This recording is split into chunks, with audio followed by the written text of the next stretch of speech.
Assalamualaikum warahmatullahi wabarakatuh.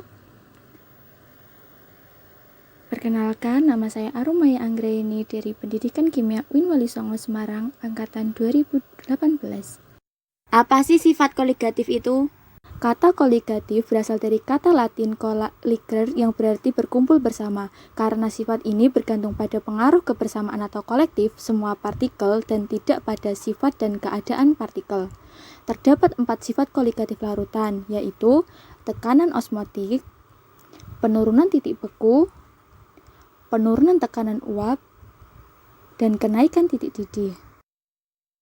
Untuk lebih lanjutnya, mari kita simak video berikut ini.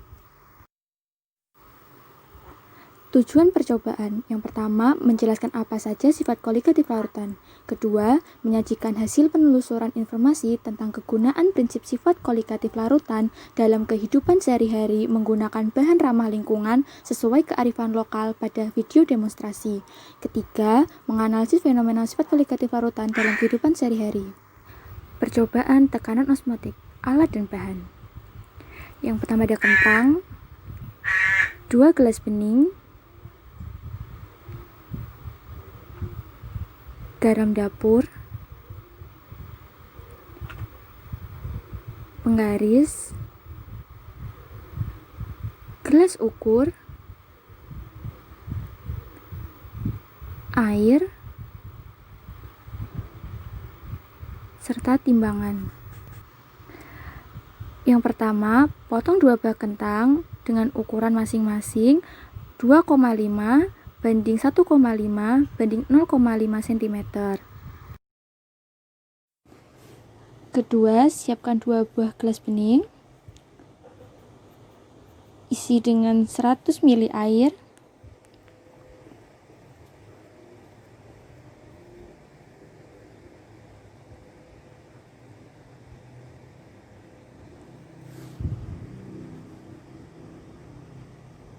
Lakukan pada gelas kedua.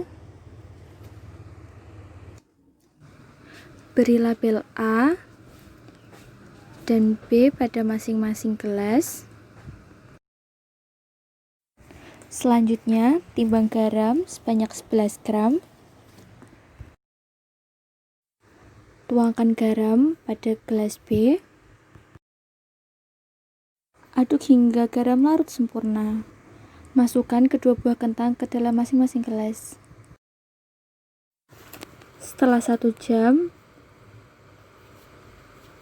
ukur kembali kentang.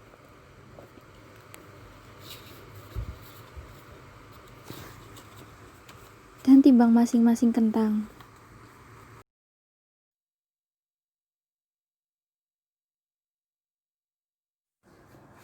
Apakah kalian tahu perbedaan kentang A dan kentang B? Ya, kentang A memiliki warna lebih cerah dibandingkan dengan kentang B. Dan berat A setelah dicelupkan tetap, sementara berat B berkurang. Itu karena larutan garam pada gelas B merupakan larutan konsentrasi tinggi atau hipertonis, dan kentang merupakan larutan hipotonis. Sementara air pada kentang cenderung untuk bergerak keluar ke larutan yang lebih pekat. Proses ini disebut dengan osmosis atau difusi air, yaitu perpindahan molekul pelarut melalui selaput semi-permeabel dari bagian yang lebih encer ke bagian yang lebih pekat, menyebabkan volume kentang berkurang. Lanjut ke video berikutnya. Percobaan penurunan titik beku. Alat dan bahan. Plastik besar, plastik kecil, garam krosok, perasa minuman, mangkuk, gelas ukur, dan air matang.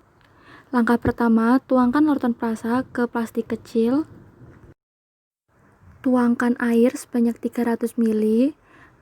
Karena gelas ukurnya menggunakan ukuran 100 ml, jadi 3 kali ya ukurnya.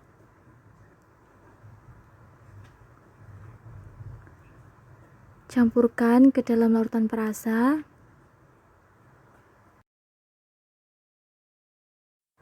Kocok hingga perasa larut sempurna. Siapkan plastik besar, kemudian isi dengan es batu yang telah dipecah.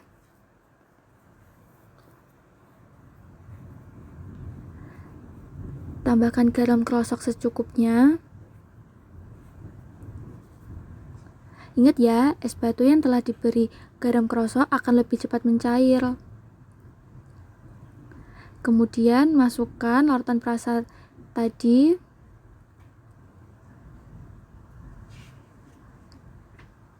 Kocok hingga larutan perasa memadat.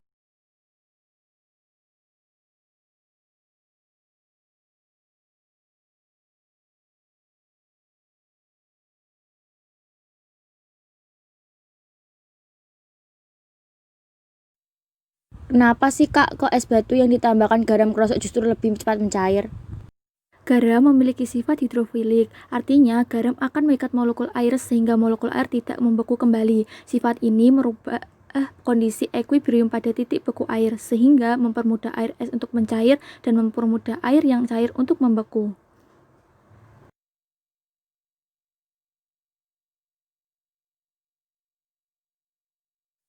Percobaan penurunan tekanan uap.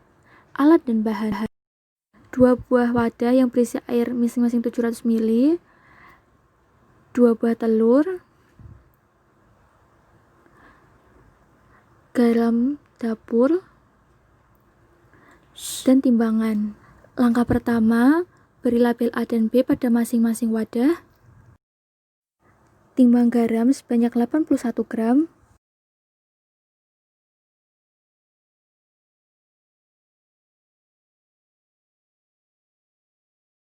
Tambahkan garam pada wadah B dan aduk hingga merata. Timbang 2 buah telur. Berat telur A 55 gram. Dan telur B 55 gram. Masukkan masing-masing telur ke dalam wadah A dan B.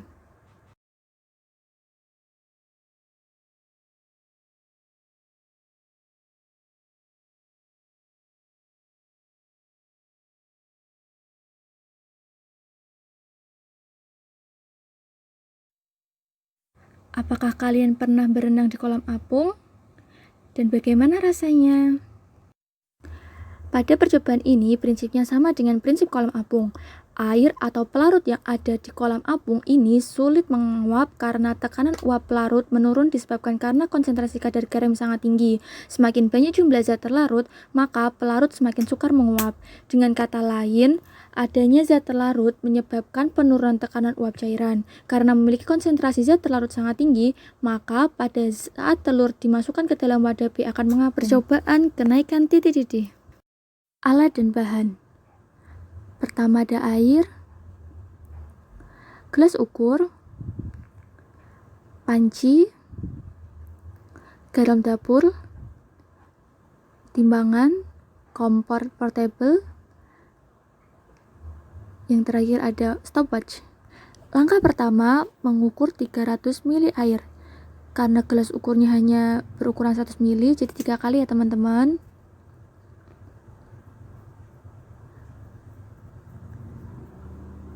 Kemudian masukkan dalam panci. Langkah selanjutnya, nyalakan kompor portable.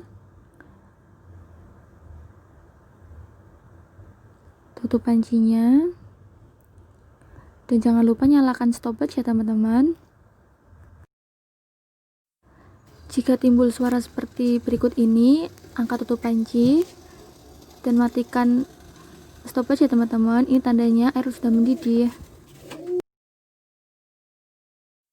Tuangkan 300 ml air ke dalam panci seperti cara yang pertama ya teman-teman.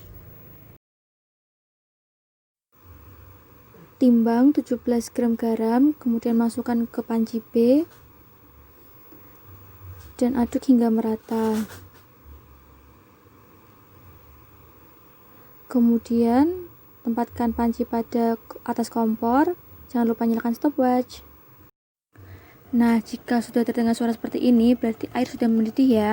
Jangan lupa matikan stopwatchnya.